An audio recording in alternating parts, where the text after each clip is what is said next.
when you're serving God, if you need something to build, ask Him, and He'll give you the bricks.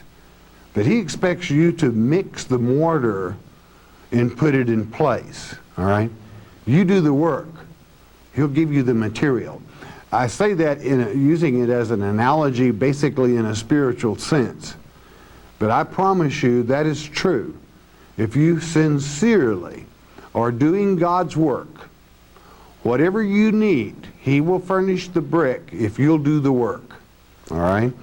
And that even goes with high-tech equipment. If you'll do the work that high-tech equipment is utilized for, God will provide the equipment. Don't ever forget that. Call on Him when you're doing His work. Verse 20. And He judged Israel in the days of the Philistines 20 years, giving that length of time. Chapter 16, verse 1. He has everything kind of put to rest, but guess what's about to happen? Chapter 16, verse 1, and it reads, Then went Samson to Gaza, and he saw there an harlot, and went in unto her. You know, it was amazing. He could be an entire army. He could call out to God, but he had this one fault. And that is, I don't want to say he was woman crazy, but he was sure crazy over the Philistine women. Verse 2. And it was told the Gazites, saying, Samson is come hither. He's here. And they compassed him in and laid wait for him all night. And in the gate of the city, mark the place, they're in the gate of the city. That's the main entrance. That's where they hold court and all that. They're just piled right around that gate. And were quiet all the night, peeking over, saying, Is he coming yet? Saying, In the morning, when it is day, we shall kill him. They figured he was bedded in for the night. Now, they don't know. He's not going to wait till morning. And I'm sure they might have even been partying a little bit on the quiet side, you know, to warm the nip of the night and all that sort of thing, as they say. And they know, they have it set in their mind, we have till daylight, and then he's going to come, and we'll get him when he comes through that gate. Verse 3. And Samson lay till midnight. He didn't wait till morning, till midnight. And arose at midnight and took the doors of the gate of the city and the two posts, and went away with them, bar and all, and put them upon his shoulders, and carried them up to the top of an hill that is before Hebron, Alliance. Now, I imagine what they were thinking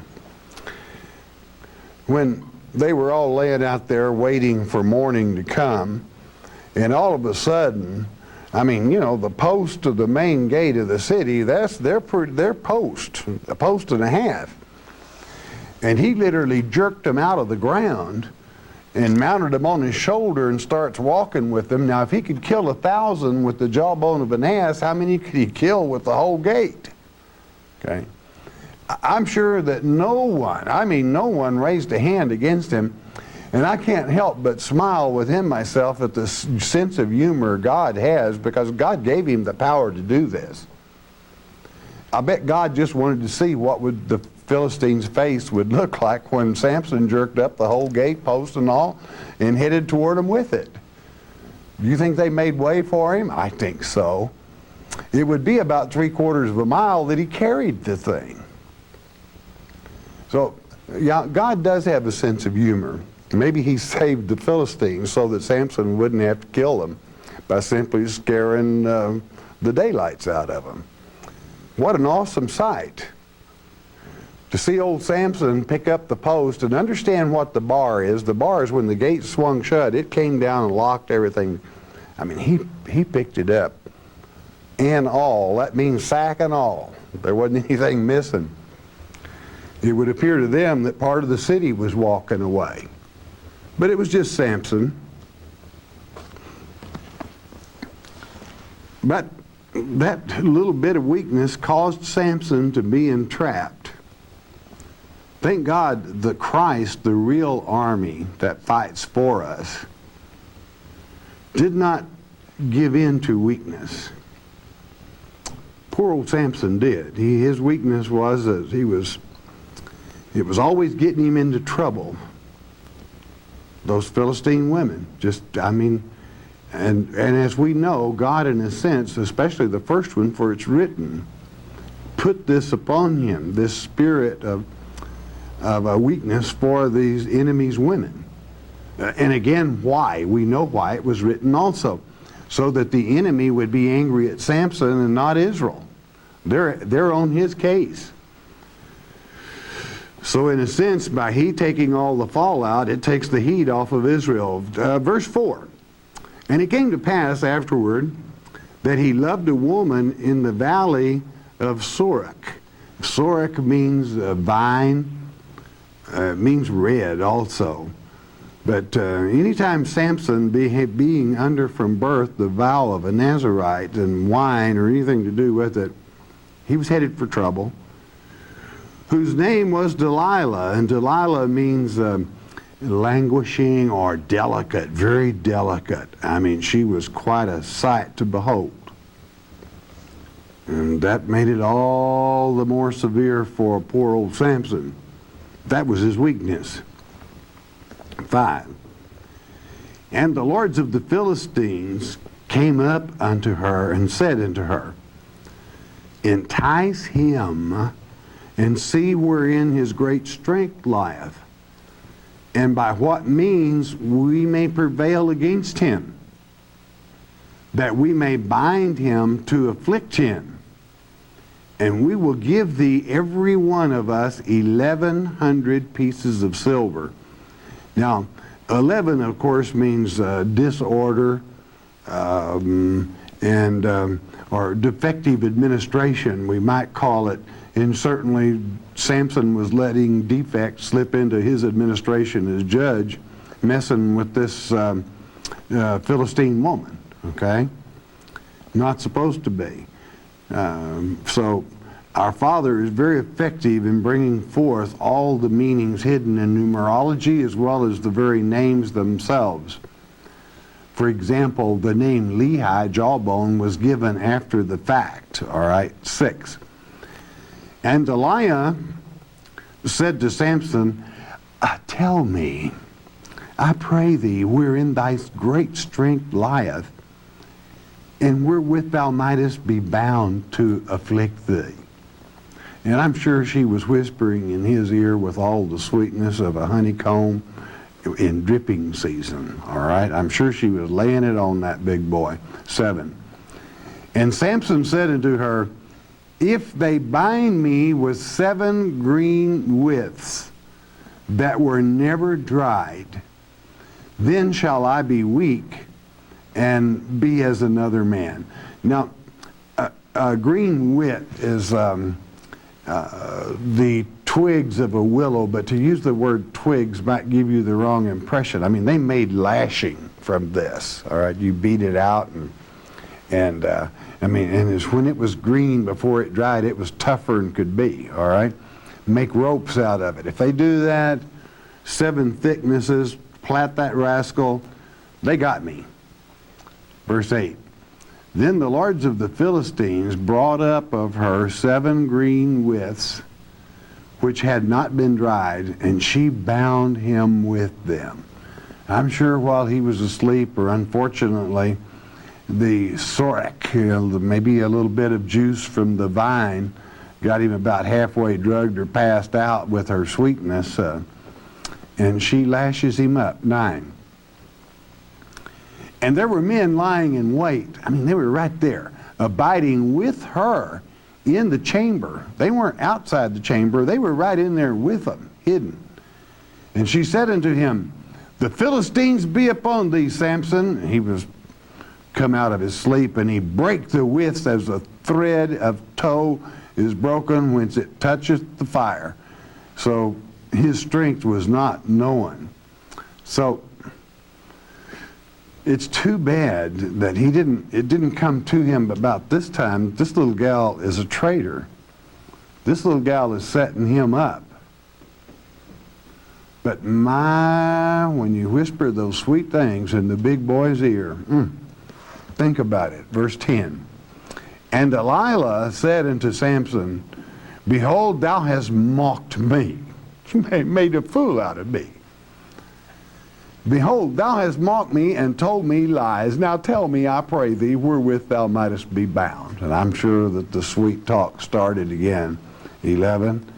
And he said unto her, If they bind me fast with new ropes that never were occupied, then shall I be weak and be as another man. And here we go again, all right? He puts a little bit of the mystic or the superstition to it. They could never be put on another man. They got to be brand new. 12. Delilah therefore took new ropes and bound him therewith and said unto him, The Philistines be upon thee, Samson. And there were liars in wait abiding in the chamber. Poor old Samson probably thought he was all alone in there, and he had lots of company. And he brake them off of his arms like a thread. You see, there was one thing Samson had trouble with, and it's about to get him down here, in a sense. And it's important that you know and are able to zip it, all right? And I'm talking about your lips. You know, Satan cannot read your mind. The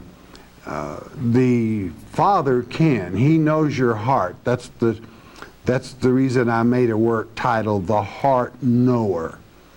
It's really the mind knower, the one and the only one. It documents, the work documents how God can read your mind, but Satan can't. So until you open these, Satan doesn't know what you're doing unless you're possessed by him. But a person that's doing God's work, as long as you keep these zipped and do not let Satan know what you're doing, I tell you this. In the many years of building in God's work, I guarantee you, the first time you make a project known publicly, in other words, you open your mouth and let it be known publicly, expect hard things to befall thee. Because once Satan finds out about it, he's going to throw rocks in your path. So you better learn how to zip it until you have the thing accomplished, signed, and in your hand, or expect trouble. Because this was Satan's response. The way he works is through knowledge, so when you're planning something, only extend it to those that are absolutely necessary, and very carefully teach them to zip it.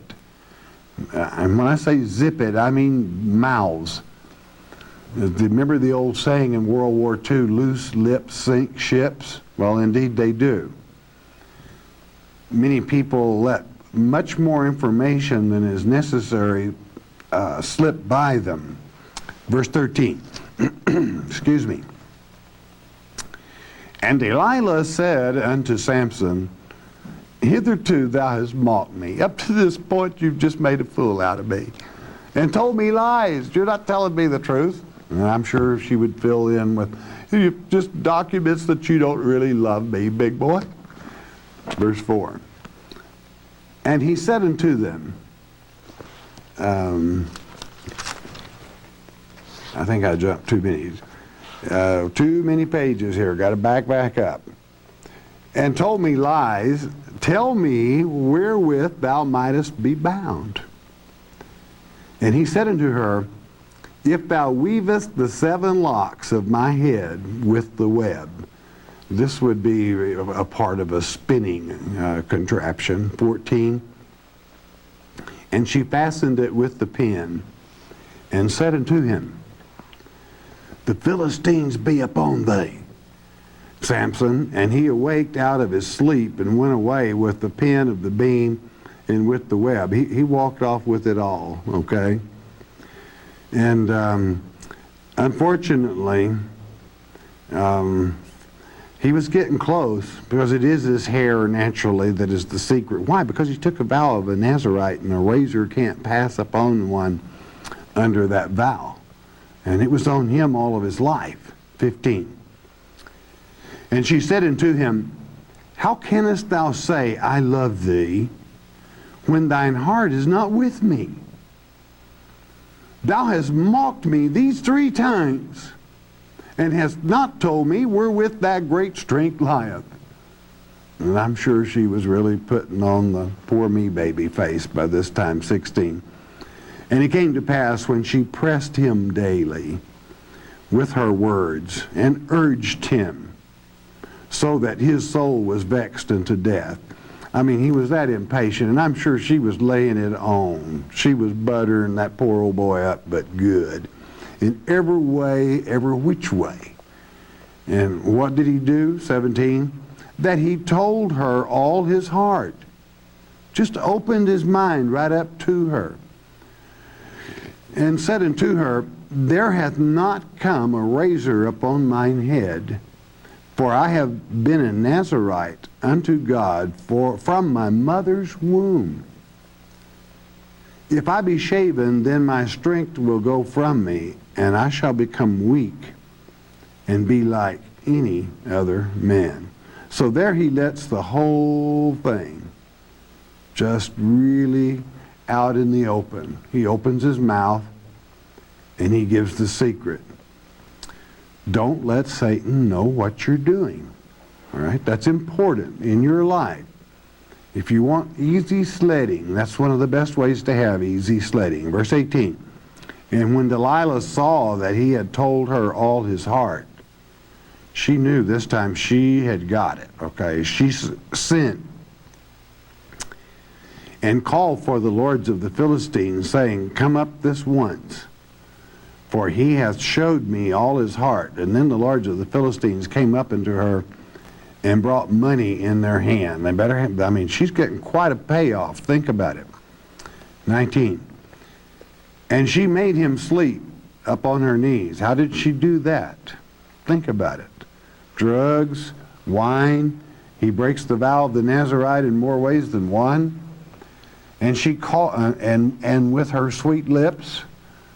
And she called for a man, and she caused him to be caused him to shave off the 7 locks of his head.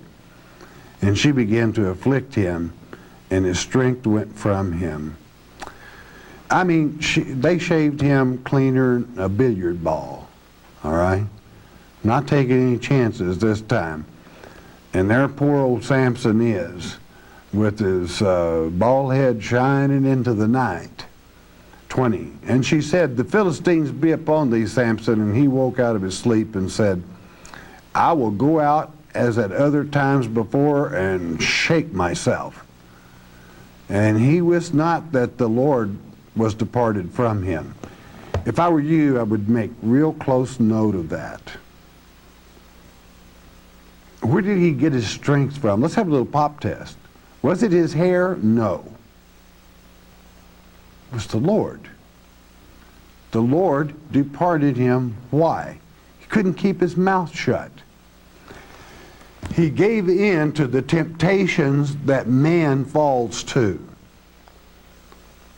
Thank God our Father doesn't fall to temptation, nor will God tempt a man. But man can certainly allow himself to be tempted. Learn how to zip it. The Lord left him, I mean, like a cold turkey. And there he stands in Philistine land. And he's the whole army. There's no other hope. 21. But the Philistines took him and put out his eyes. Whoa. And brought him down to Gaza and bound him with fetters of brass. And he did grind in the prison house. I mean, he was blind, and he was grinding, pulling this mill by himself like an animal for a long period of time.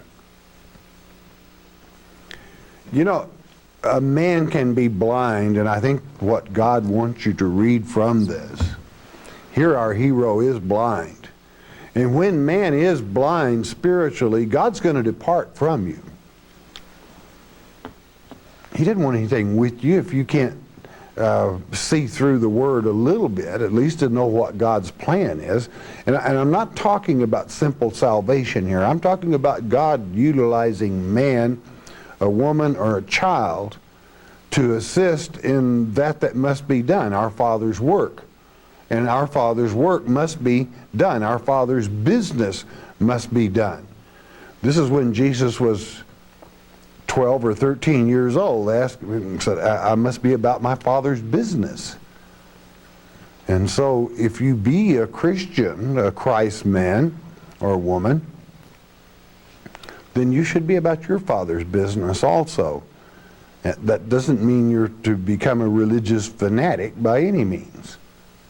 But you're to become skilled in His Word, whereby you know what is about to transpire, whereby God can use you to accomplish it. Those things that man's part is, all right?